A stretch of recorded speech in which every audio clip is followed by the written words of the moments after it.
Good morning to all. I am Bhanu Chaudhary. Welcome you all. In today's video, we are going to start F block element. So let's start F block elements. देखिए बेटे F block elements होते क्या है?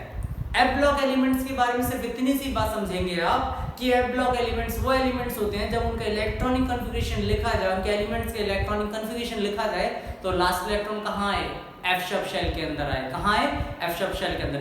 ऐसे elements को क्या बोला जाता है? F block एलिमेंट्स बोला जाता है। चलिए कुछ पॉइंट जान लेते हैं F block एलिमेंट्स के बारे में।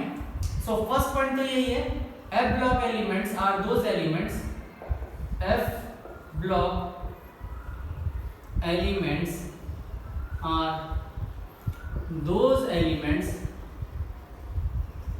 whose last electron enters into the F shell.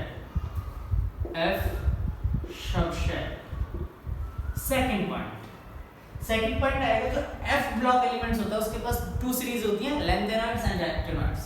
So F block elements have two series तो पहले नंबर पे आएगी lanthanoids and the second one is your actinoids. Third point, जो हमारे पास F block एलिमेंट्स होते हैं उनमें एक लैंथेनॉइड सीरीज और एक एक्टिनॉइड सीरीज है। Each series have 14 elements. Why 14 element? Because F orbital can have maximum 14 electron. देखिए जैसे कि S orbital होता है, S orbital के पास मैक्सिमम कितने इलेक्ट्रॉन आ सकते हैं? 2, इसलिए उसके पास 2 ग्रुप्स होते हैं। अगर मैं बात करूं P ब्लॉक एलिमेंट्स की तो P ब्लॉक के पास मैक्सिमम 6 ग्रुप होते हैं। रीजन क्या होता है? जो P ऑर्बिटल होता है उसके पास मैक्सिमम 6 इलेक्ट्रॉन आ सकते हैं। D ब्लॉक एलिमेंट्स की बात करूं तो D ब्लॉक में 10 ग्रुप्स होते हैं। Reason because d orbital can have maximum 10 electrons. वैसे ही f orbitals can have maximum 14 electrons. Hence each series of F block elements have 14 elements। तो हर सीरीज में एलिमेंट्स के पास कितने एलिमेंट्स होते हैं? 14 एलिमेंट्स होते हैं। And the last and the most important जो F ब्लॉक एलिमेंट्स होते हैं उनका general electronic configuration. So general electronic configuration of F block element is n-2 F 1 to 14, n-1 D 0 to 1 and ns2। This is the most important point कि F आपसे पूछा जाएगा कि F block element जो होते हैं उनका जनरल इलेक्ट्रॉनिक कन्फिगरेशन क्या आता है, तो आप बताएंगे n-2 F 1 to 14, n-1 0 to 1 and ns2। चलिए आई होप आपको ये सारी की सारी बातें क्लियर हो रही हैं कि F ब्लॉक एलिमेंट्स में सबसे पहली बात है लास्ट इलेक्ट्रॉन F शब शेल में जाता है। दूसरी बात इनके पास 2 सीरीज होती हैं, लैंथेनॉइड्स और एक्टिनॉइड्स। एक सीरीज में मैक्सिमम 14 एलिमेंट्स हो सकते हैं और इनका general electronic configuration that is n-2 F 1 to 14, n-1 D 0 to 1 and ns2। चलिए यहां तक की बात हो गई। अब हम लैंथेनॉइड सीरीज को पढ़ते हैं, फिर एक्टिनॉइड सीरीज को पढ़ेंगे। सो let's start with the lanthanoid series.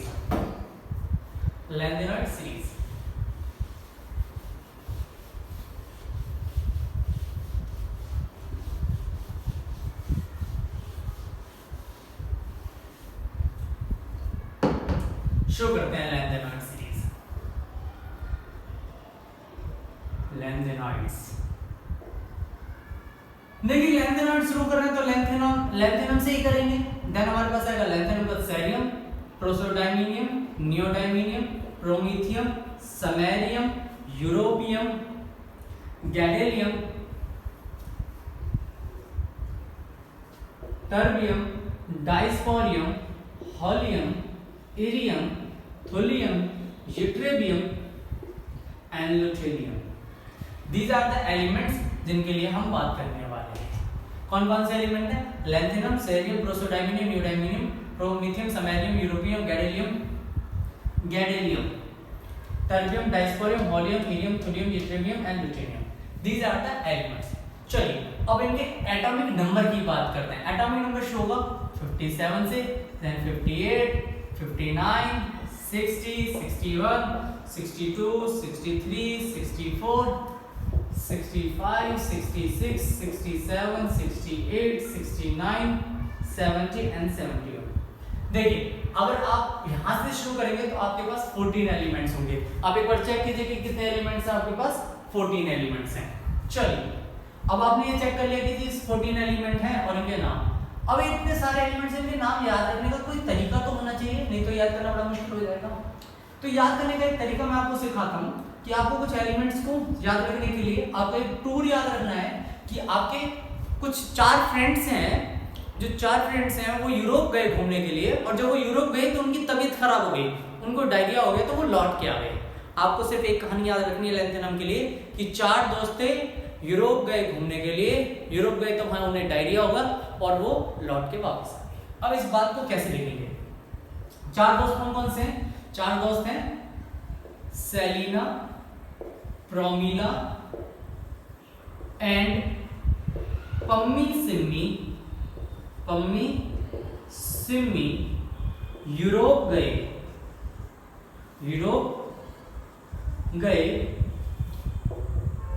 तब डायरिया हो गया और तुम यहां लौट आए। तो बात क्या है? Selina, Promila and Pammi Simmi Europe गए तब डायरिया हो गया और तुम यहां लौट आए।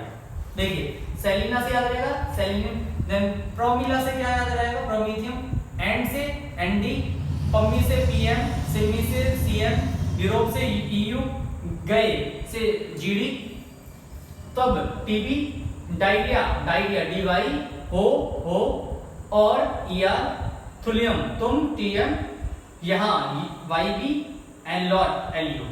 इस तरह से आपको एक पूरी की पूरी सीरीज याद हो जाएगी।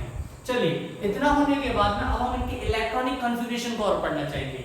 इलेक्ट्रॉनिक कॉन्फ़िगरेशन तो शुरू करते हैं। Electronic configuration,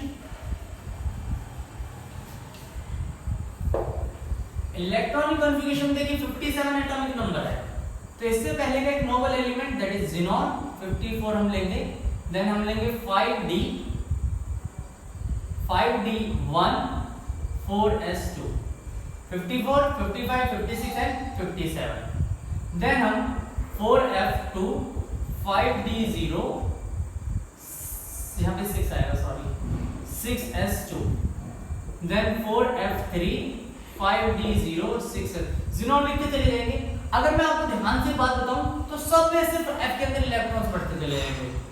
then 4f4 5d0 6s2, then 4f5 5d0 6s2, then 4f6 5d0 6s2, then 4f7 5d0 6s2, then 4f8 5d।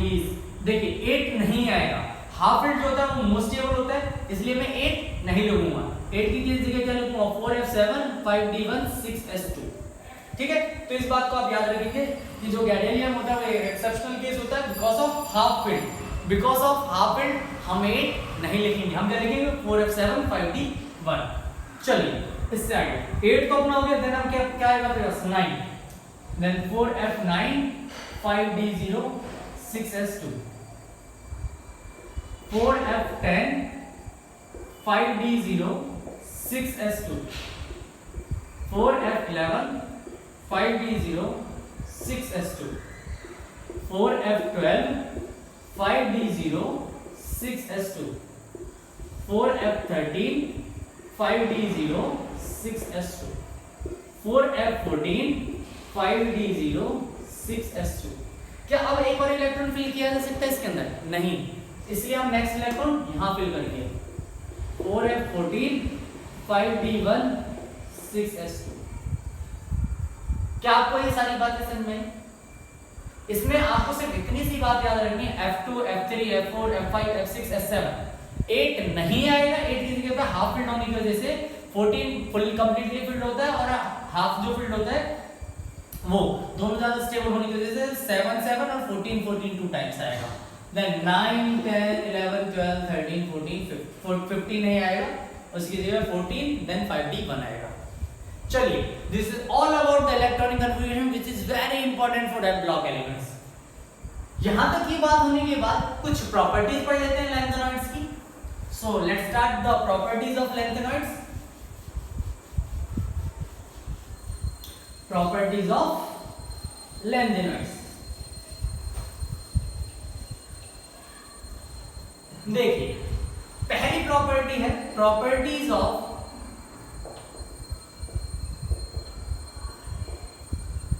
Lanthanoids. Properties of lanthanoid, first property है oxidation state. Oxidation state, oxidation state में आपको सिर्फ इतनी सी बात समझनी है, lanthanum has the most common oxidation state that is +3। Almost all element of lanthanoid have +3 oxidation state. So आपको फर्स्ट पॉइंट लिखना है, all the elements of lanthanoids have +3 oxidation state, hence +3 is most common oxidation state for lanthanoids.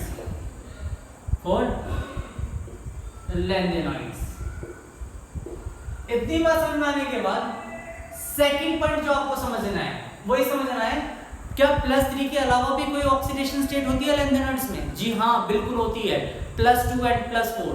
वो oxidation state क्यों होती है? वो इसलिए होती है ताकि जो f ऑर्बिटल है वो ज्यादा स्टेबिलिटी गेन कर सके बाय हैविंग F0 F7 और F14, यानी कि कंप्लीटली वैकेंट, हाफ फिल्ड और completely filled f orbital.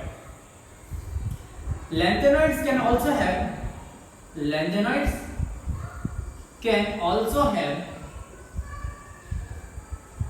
+2 and +4 oxidation state to have F0 F7 and F14 orbital, which is most stable. F14 orbital which is very stable, जो कि बहुत ज्यादा stable होता है। आई होप आपको ये वाली बात भी समझ में आ गई होगी। चलिए, अब आपने ऑक्सीडेशन स्टेट के बारे में जान लिया। अब हम नेक्स्ट प्रॉपर्टी की तरफ बढ़ेंगे, जो कि नेक्स्ट प्रॉपर्टी हमारे पास है एटॉमिक साइज, एटॉमिक रेडियस या लैंथेनॉइड कंट्रैक्शन। तीनों का मतलब सेम है। चलिए नेक्स्ट प्रॉपर्टी शुरू करते हैं लैंथेनॉइड्स की।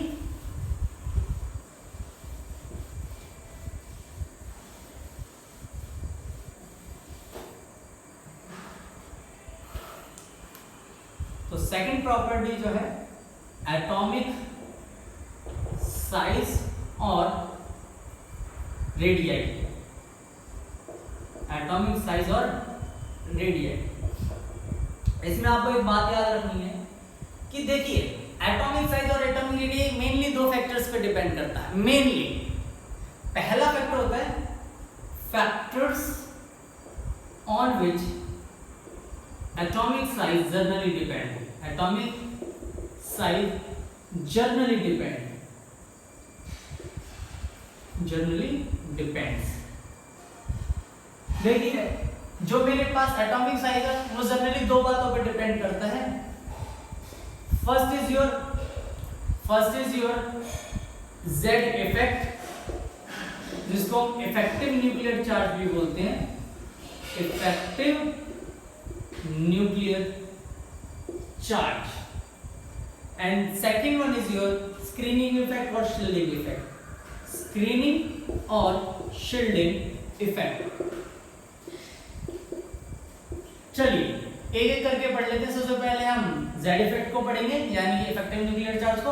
उसके बाद हम स्क्रीनिंग इफेक्ट या शील्डिंग इफेक्ट को पढ़ेंगे। Z इफेक्ट क्या होता है, इफेक्टिव न्यूक्लियर चार्ज क्या होता है? देखिए इसमें ये होता है कि अगर मेरे पास एक न्यूक्लियस है, न्यूक्लियस के चारों तरफ शेल्स हैं, ये मान लीजिए आपके पास n-2 F है, then n-1 D shell है, then ns2 shell है। If electrons are continuously adding in the same subshell, electron same subshell के अंदर ऐड होते चले जा रहे हैं, तो कोई नई शेल तो नहीं आ रही। अगर नई शेल नहीं आ रही तो साइज नहीं बढ़ना चाहिए। क्या साइज सेम रहना चाहिए? जी नहीं। जैसे जैसे नंबर ऑफ इलेक्ट्रॉन बढ़ेंगे, नंबर ऑफ प्रोटॉन्स भी इंक्रीज होंगे, और as the number of proton increases positive charge increases. और जैसे पॉजिटिव, देखिए पॉजिटिव चार्ज भी इंक्रीज हो रहा है, नेगेटिव चार्ज भी इंक्रीज हो रहा है, और opposite charge attract each other, तो अपोजिट चार्ज एक दूसरे को अट्रैक्ट करेंगे, और जब अट्रैक्ट करेंगे तो साइज छोटा होगा कि बड़ा होगा? यहाँ पे इलेक्ट्रॉन्स को अट्रैक्ट कर रहे हैं, यहाँ के इलेक्ट्रॉन्स को अट्रैक्ट कर रहे हैं, लास्ट शेल के इलेक्ट्रॉन्स को अट्रैक्ट कर रहे हैं, तो अट्रैक्शन की वजह से साइज क्या होना चाहिए? छोटा। So with increase in the, देखिए ये बात हमेशा याद रखिए, with increase in the number of electron in the same subshell, जैसे ही इलेक्ट्रॉन सेम सबशेल के अंदर ऐड होगा, Z इफेक्ट 100% बढ़ेगा, और Z इफेक्ट बढ़ने की वजह से एटॉमिक साइज बढ़ना चाहिए, एटॉमिक साइज डिक्रीज होना चाहिए। Z इफेक्ट बढ़ने की वजह से एटॉमिक साइज हमेशा डिक्रीज होना चाहिए, श्रिंक हो जाना चाहिए, क्योंकि अट्रैक्शन बढ़ रहा है, ये इलेक्ट्रॉन्स को अपनी तरफ अट्रैक्ट कर रहा है। सो आपको ये बात इसी को, इस अट्रैक्शन को, इस चार्ज को हम बोलते हैं Z इफेक्ट। क्या बोलते हैं? Z effect, effective nuclear charge. कि न्यूक्लियर चार्ज जो है उसका कितना इफेक्ट है लास्ट शेल पे, ताकि वो इलेक्ट्रॉन्स को अट्रैक्ट कर सके। This is called the Z effect, effective nuclear charge. तो as the number of electron added in the same shell, Z effect increases, as Z effect increases, atomic size decreases और atomic radius decreases. अब बात करते हैं second factor की। जो हमारा second factor है, दैट इज स्क्रीनिंग इफेक्ट और शील्डिंग इफेक्ट। स्क्रीनिंग इफेक्ट और शील्डिंग इफेक्ट। देखिए स्क्रीनिंग इफेक्ट और शील्डिंग इफेक्ट में आपको सिर्फ एक बात याद रखनी, इनर ऑर्बिटल्स की जो शेल्स होती हैं, इनर जो शेल्स होती हैं, पेनेल्टिमेट शेल जो होती हैं, जब उनमें इलेक्ट्रॉन्स आने शुरू होते हैं कंटिन्यूअसली, तो लास्ट इलेक्ट्रॉन और न्यूक्लियस के बीच में एक दीवार सी बन जाती है, जिसको हम शील्ड बोल रहे हैं, एक स्क्रीन सी बन जाती है।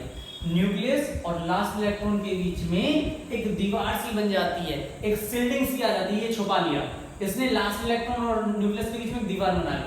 तो जो न्यूक्लियस के प्रोटॉन्स हैं, न्यूक्लियस के जो प्रोटॉन्स हैं, वो लास्ट इलेक्ट्रॉन तक अपना अट्रैक्शन शो नहीं कर पाएंगे, दूसरी बात यह है कि जो बीच में दीवार है वो किसकी बनी हुई है? इलेक्ट्रॉन्स की। तो इलेक्ट्रॉन का क्या होने लगेगा? रिपल्शन होने लगेगा। इलेक्ट्रॉन का क्या होने लगेगा? रिपल्शन की वजह से साइज बढ़ना शुरू होगा। So as the screening effect और शील्डिंग इफेक्ट इंक्रीजेस, जैसे ही स्क्रीनिंग इफेक्ट और शील्डिंग इफेक्ट बढ़ता है, जो साइज है, एटॉमिक साइज है, वो भी बढ़ने लगता है। स्क्रीनिंग इफेक्ट और शील्डिंग बढ़ने से भी एटॉमिक साइज बढ़ने लगता है। अब एक और बात, शील्डिंग इफेक्ट और स्क्रीनिंग इफेक्ट का एक ट्रेंड होता है कि स्क्रीनिंग इफेक्ट s ऑर्बिटल में ज्यादा होती है, s सबशेल के अंदर ज्यादा होती है, p के अंदर थोड़ी कम, d के अंदर थोड़ी कम और f के अंदर और भी कम। सो जैसे जैसे ऑर्बिटल्स में हम s से p, p से d, d से f में बढ़ेंगे, जो शील्डिंग इफेक्ट है, स्क्रीनिंग इफेक्ट है, उसकी जो कैपेसिटी है स्क्रीन करने की, शील्ड करने की, वो कम होती चली जाएगी। f show very poor shielding effect, तो हमारे पास तो यहाँ पे f ऑर्बिटल है, तो इसे छुपाया तो सही इसने, लेकिन बहुत ज्यादा नहीं छुपा पाया। क्यों नहीं छुपा पाया? Because f have very poor shielding effect, इसलिए ये साइज बढ़ा नहीं पाया, अगर इसका पुअर शील्डिंग इफेक्ट ना होके good screening effect, good shielding effect होता, तो यहाँ पे स्क्रीन बन जाती और ये रिपेल करता और एटॉमिक साइज बढ़ जाता।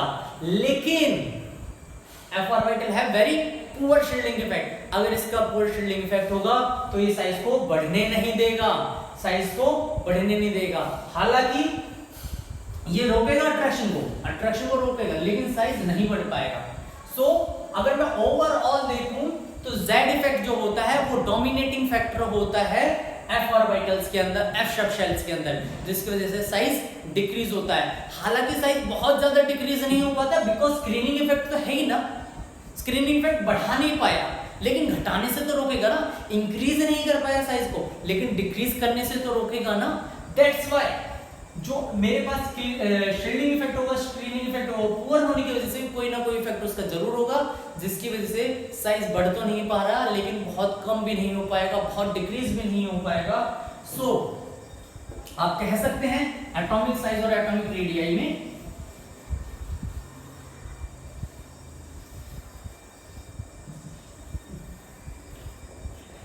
as we move left to right, electrons are added in the F subshell, hence Z effect increases, and there is also poor shielding effect, poor shielding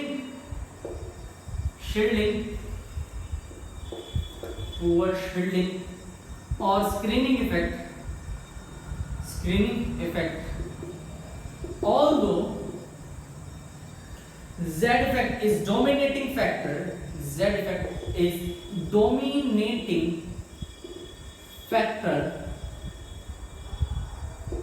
यानी कि डोमिनेटिंग फैक्टर का मतलब Z effect की चलेगी, screening effect की value नहीं है। Z effect ज्यादा ताकतवर है। Z effect is dominating factor, hence atomic size और radii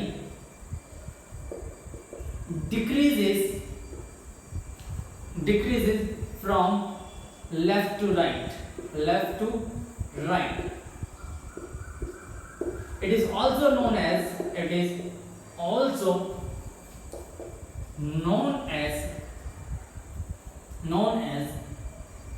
lengthenoid contraction.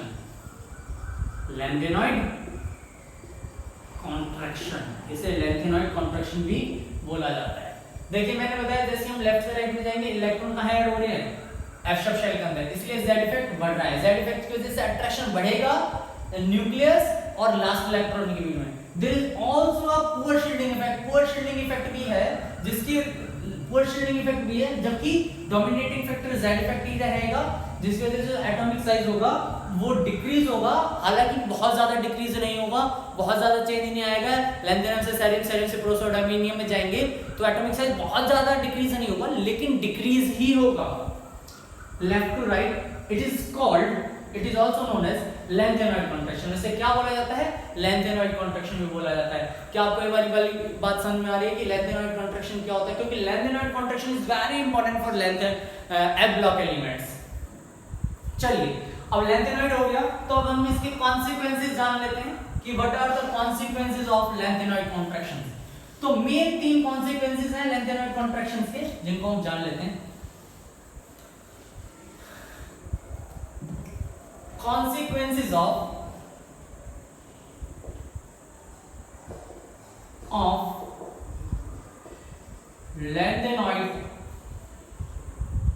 lengthenoid contraction। Consequences क्या है लैंथेनॉइड कॉन्ट्रैक्शन के, इसलिए इसमें बात कर लेते हैं। पहला कॉन्सिक्वेंसेस ये है कि जैसे ही हम लेफ्ट से राइट में जा रहे हैं, एटॉमिक साइज डिक्रीज तो हो रहा है, लेकिन बहुत ज्यादा डिक्रीज नहीं हो रहा। अगर बहुत ज्यादा डिक्रीज नहीं हो रहा तो एलिमेंट्स का साइज अप्रोक्सीमेटली सेम है। डिक्रीज तो है लेकिन बहुत ज्यादा डिक्रीज नहीं है, इसलिए जो लैंथेनॉइड्स के एलिमेंट है उनको एलिमेंट्स को सेपरेट करना डिफिकल्ट है। सो डिफिकल्टी टू सेपरेट लैंथेनॉइड्स। देखिए मैं बार बार बोल रहा हूं कि एटॉमिक साइज डिक्रीज तो होगा, लेकिन बहुत ज़्यादा डिक्रीज नहीं होगा। अगर बहुत ज़्यादा डिक्रीज नहीं होगा तो साइज अप्रोक्सीमेटली सेम होने की वजह से उनके एलिमेंट्स को सेपरेट, या फिर जो लैंथेनॉइड्स सीरीज है उसमें जो डिफरेंस एटॉमिक साइज का बहुत ज़्यादा नहीं है, इसलिए लैंथेनॉइड्स के एलिमेंट्स को सेपरेट करना मुश्किल है। This is your first consequences. Second consequences D block के लिए आता है। किसके लिए आता है? डी ब्लॉक के लिए। डी ब्लॉक के लिए अगर मैं बात करूं तो मैं लिखूंगा same approximately same size of approximately same size of 4D and 5D transition series 4D, ये कह रहा है approximately same size of 4D and 5D transition series. इसका मतलब समझिए, देखिए आपके पास 3D ट्रांजिशन सीरीज है, 4D ट्रांजिशन सीरीज है, 5D ट्रांजिशन सीरीज है।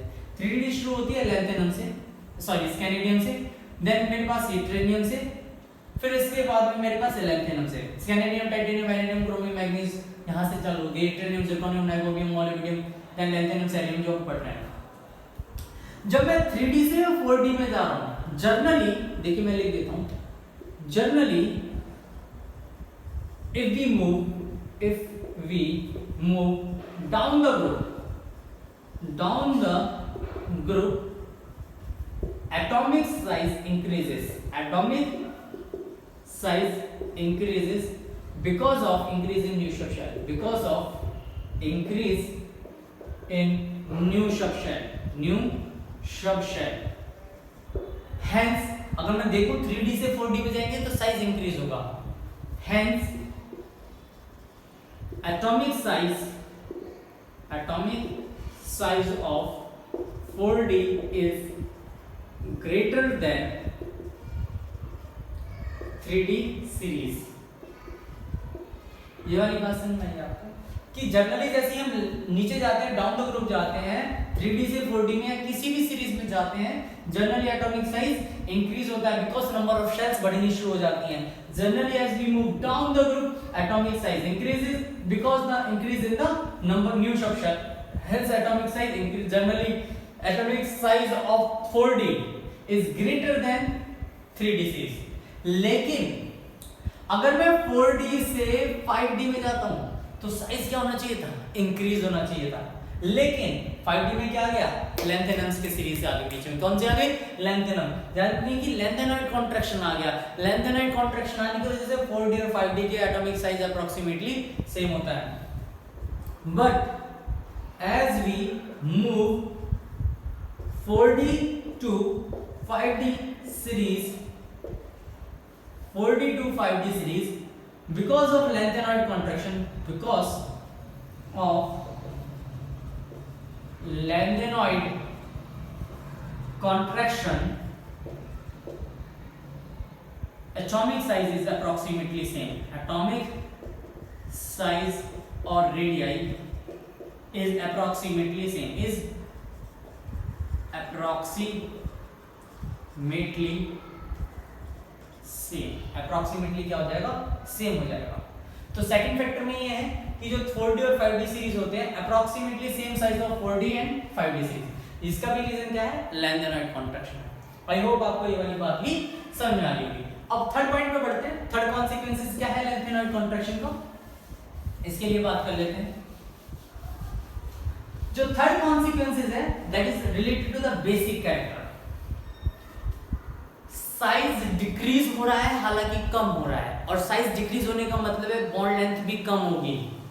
सो थर्ड पॉइंट है बेसिक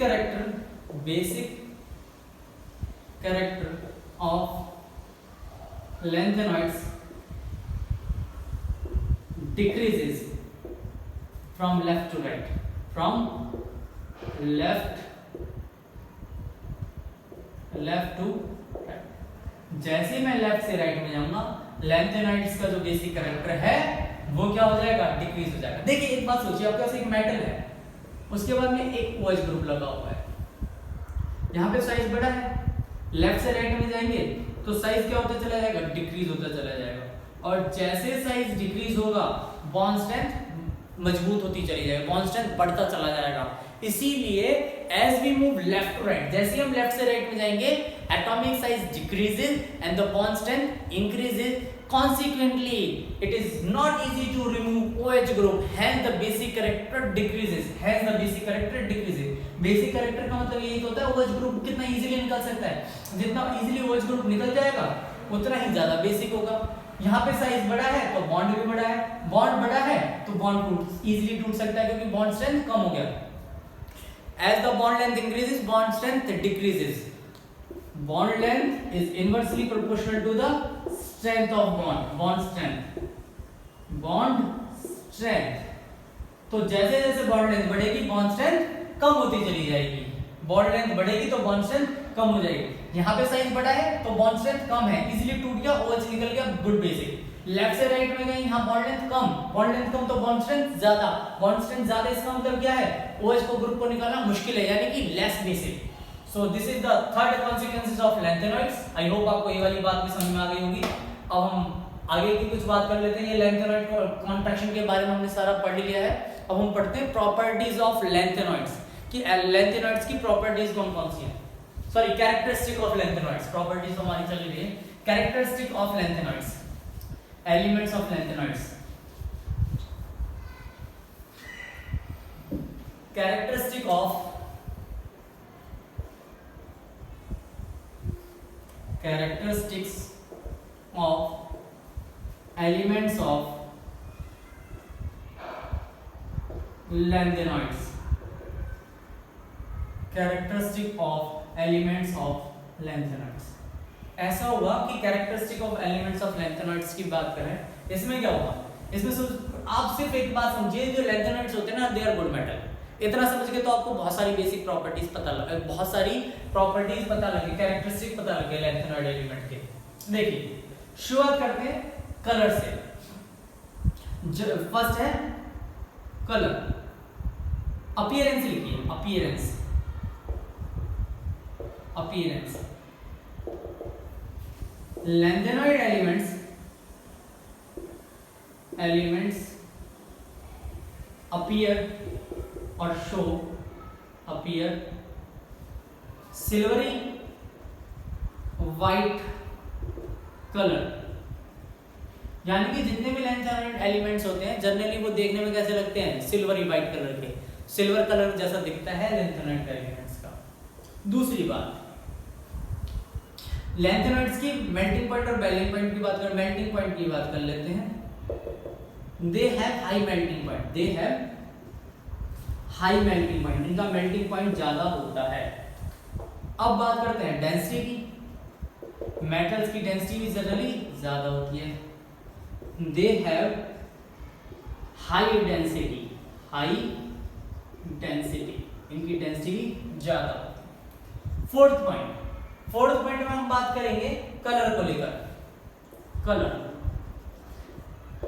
जो ट्राइवेलेंट मोस्टेबल ऑक्सीडेशन स्टेट क्या है, +3। सो ट्राइवेलेंट लैंथेनॉइड्स जितने भी होते हैं generally they show colour because of unpaired electron. Trivalent compounds of lanthanoids are show colour, show colour. तो वो क्या करते हैं, कलर शो करते हैं बिकॉज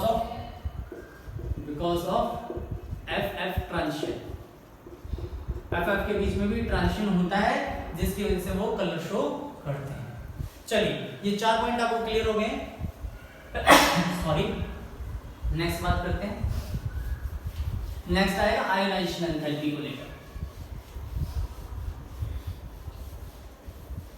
नेक्स्ट आएगा आयोनाइजेशन एंथैल्पी। आयोनाइजेशन एंथैल्पी, जो लैंथेनॉइड्स होते हैं उनकी आयोनाइजेशन एंथैल्पी काफी ज्यादा होती है। First ionization enthalpy approximately 600 kilojoule per mole and second ionization enthalpy that is approximately 1200 kilojoule per mole. They have generally high ionization enthalpy, high ionization enthalpy which is 600 kilojoules per mole, which is high ionization enthalpy, in which first ionization enthalpy is approximately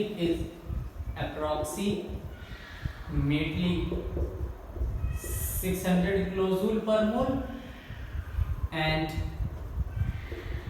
second ionization enthalpy, that is 1200 kilojoule per mole.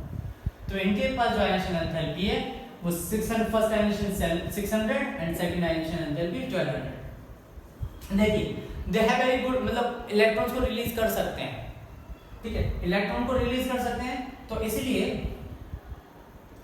Generally they are metallic in nature, metallic nature. They have tendency to lose electron, hence metallic in nature, hence metallic in nature. Next one, they are generally electropositive. Electron lose करेगा तो खुद क्या हो जाएगा, positive हो जाएगा, electropositive.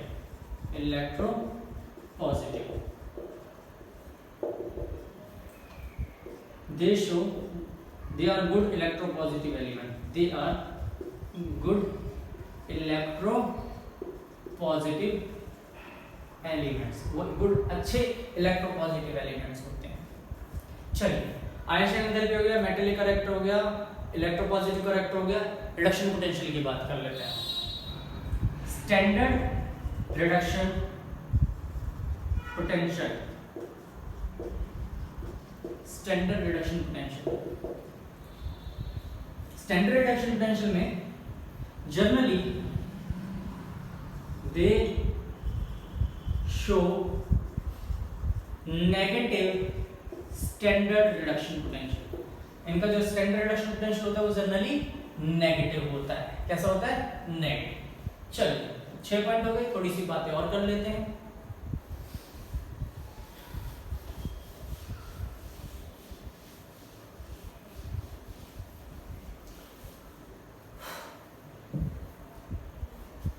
Next 7th point आएगा कि generally they are paramagnetic in nature. Magnetic behaviour के लिए बात करूंगा मैं.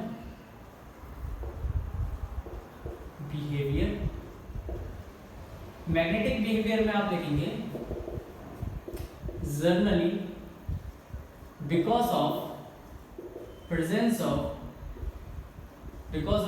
Of unpaired electron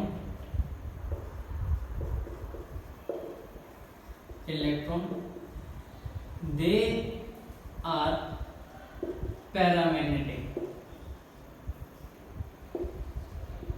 paramagnetic in nature, hence attracted towards magnetic field. इसलिए मैग्नेटिक फील्ड की तरफ अट्रैक्ट होते हैं. नेक्स्ट पॉइंट, अगर मैं प्रोमीथियम को छोड़ दूं तो जितने भी एलिमेंट्स होते हैं सारे के सारे नॉन रेडियोएक्टिव एलिमेंट्स होते हैं, except promethium. All the elements are non radioactive.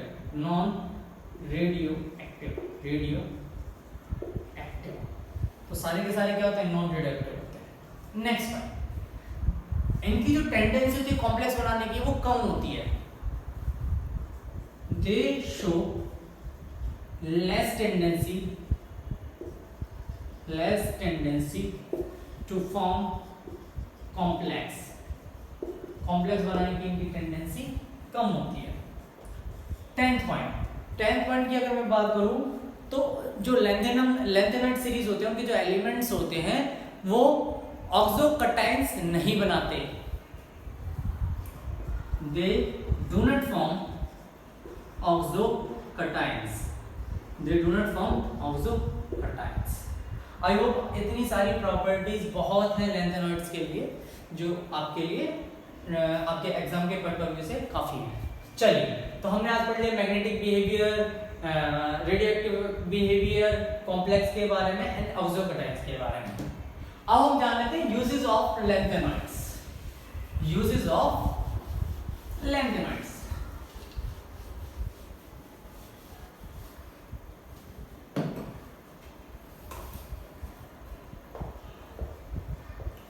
Uses of lanthanoids. सबसे पहले आता है अलॉय फॉर्मेशन में। These are used in alloy formation. Alloy formation. The most famous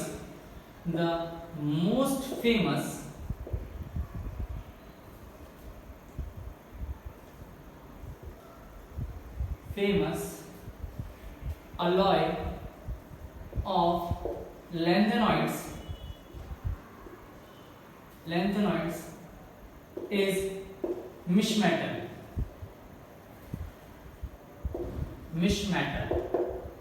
अब मिश मेटल क्या होता है जी?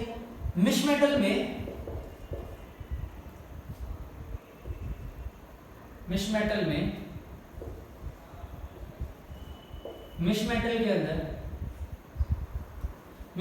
के अंदर 95% जो एलिमेंट्स होते हैं वो लेंथेनॉइड्स होते हैं। 95% आर लेंथेनॉइड्स। 95% लेंथेनॉइड्स, जिसमें 40% लेंथेनम होता है, 50% सेरियम होता है and 5 are remaining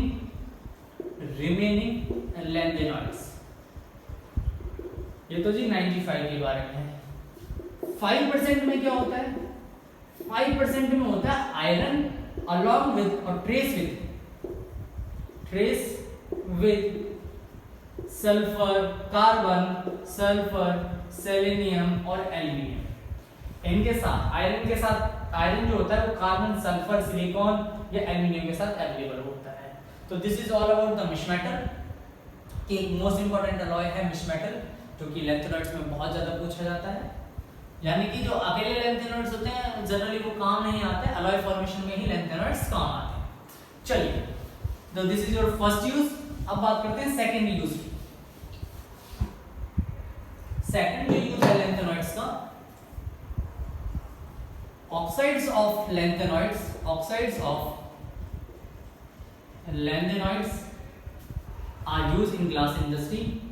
are used in glass industry for polishing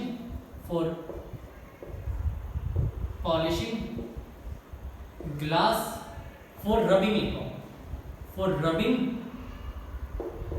glass or to give color to the glass। ये ग्लास को रब करने के काम आते हैं और ग्लासेस को कलर देने के काम आते हैं। These are also used in electronic and magnetic devices। These are all, देखिए जो लेंथेनॉइड होते हैं, they are good conductor of heat and electricity, इसलिए they are also used in electronic device। They are also used in magnetic devices में भी ये काम आता है। मैग्नेटिक डिवाइसेस में क्यों काम आता है? बिकॉज जो लेंथेनॉइड्स होते हैं वो पैरामैग्नेटिक होते हैं, show attraction towards the magnetic field. So this is all about the uses of lanthanoids। I hope आपको lanthanoid समझ में आया होगा। This is all about the lanthanoid। Catch you soon in the next video in which we will discuss about the actinoids। Stay safe at home। Thank you।